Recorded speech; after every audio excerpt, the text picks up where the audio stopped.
If I might be a second, come and invest in it. Please. Please. Please. Please. Everyone, very important.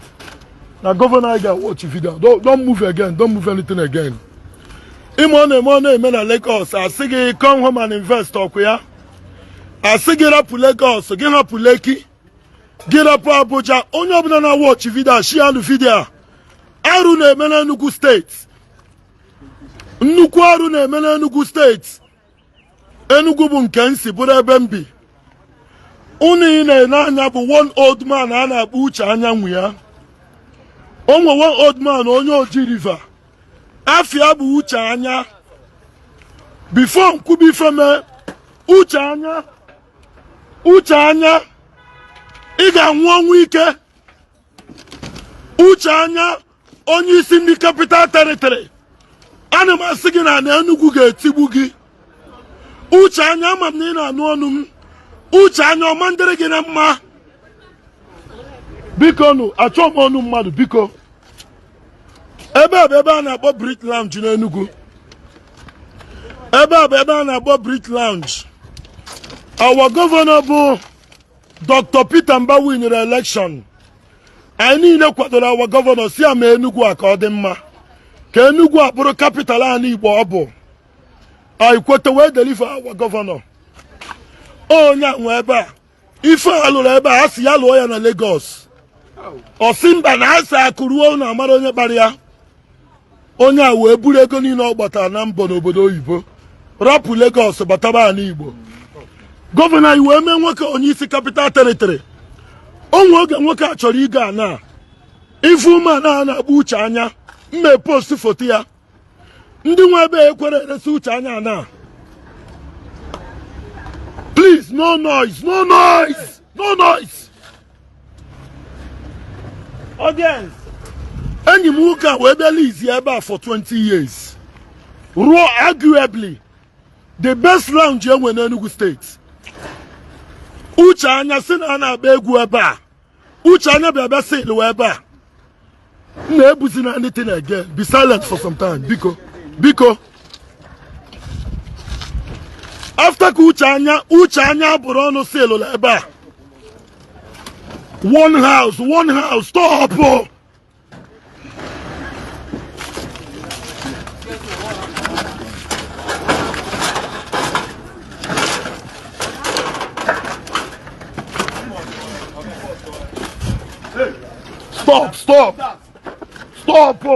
Stop.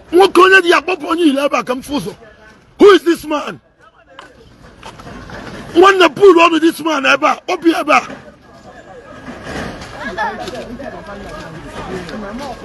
Muko is sure the Pemma.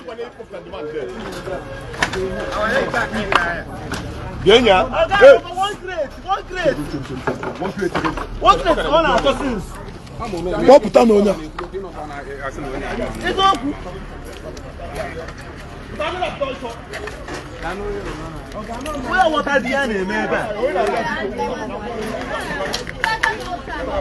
Please, people na check and kuoku onogorum. Put on one guy that you man you put on one eba. Bikono. Leave this place. Naria botola. Mama ni zire naria botola. It's okay. Because one house, people are watching. One house. Audience.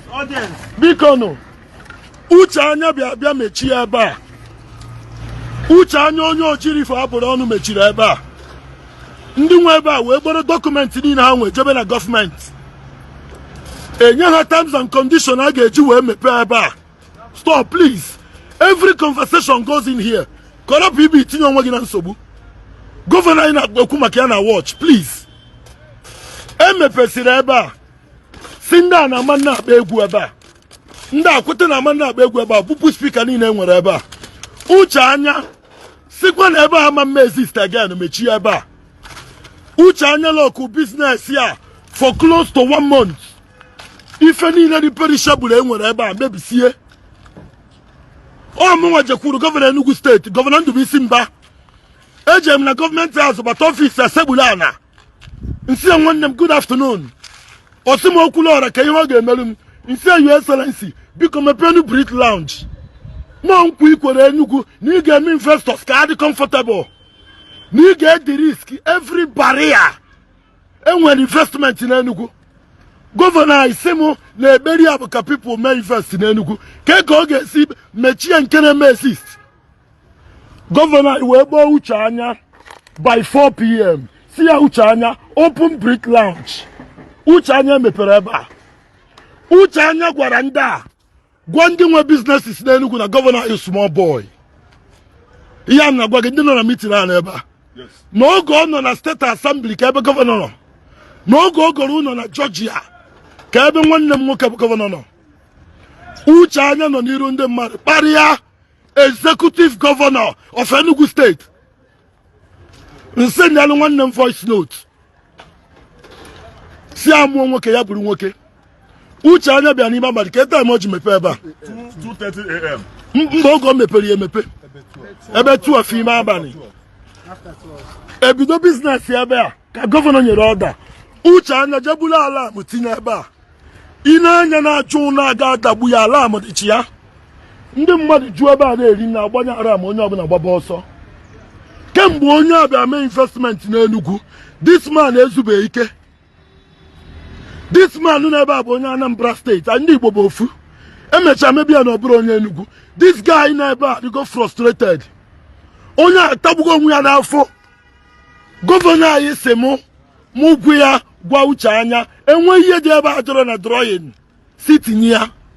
Ọrụ na-esemi ya. Uche Anya nọ na-threaten ndị a for more than 2 months. Eruo n'ime abalị ụnyaahụ ebe 2 o'clock midnight 2:30 a.m. afụbe m ebe eji ime abalị demolition na mmadụ.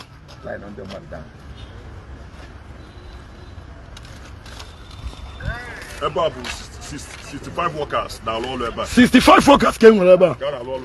Ebe 2:30 ime abalị. Listen.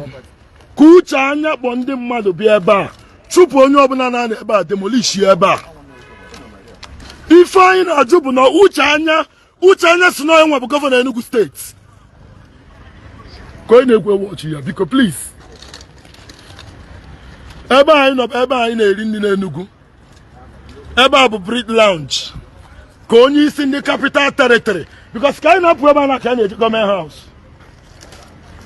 A sị na okenye ada anọ n'ụlọ eruo nwụọ n'ọgbere. Enwe 65 workers ebe a. Ma ụlọ a na-edemolish na Lagos. Afụbeghị nke mere n'ime abalị. Polisi na ebe a lu 100 n'ime abalị. Ọ bụrụ na ha niile nọ ọrụ security ama ndị n'Enugu. Ana m ajụ onye sign authority eji buru egbe niile dị n'Enugu bupute n'abalị. Let me go around the careful. Ihe niile dị ebe a, everything dị ebe a finished. Ihe na-anya bụ fridge. Enwere any crime this man committee. Crime ya bụ na o mere invest n'Enugu. Uche Anya si na ọ ga-akwatu ebe a na gọvanọ chụọ ya na. Uche Anya ịkwaturu ebe a gọvanọ ga-achụ ga ndị ị ga-anwụ. Ịmalite na na highest achụọ gị nwere ụlọ na Georgia. Ọ sị gị na nwunye ya nwere agba na police. Uche Anya ị ga-anwụ nwanne ka eje gọọmenti house. Let's go to government house.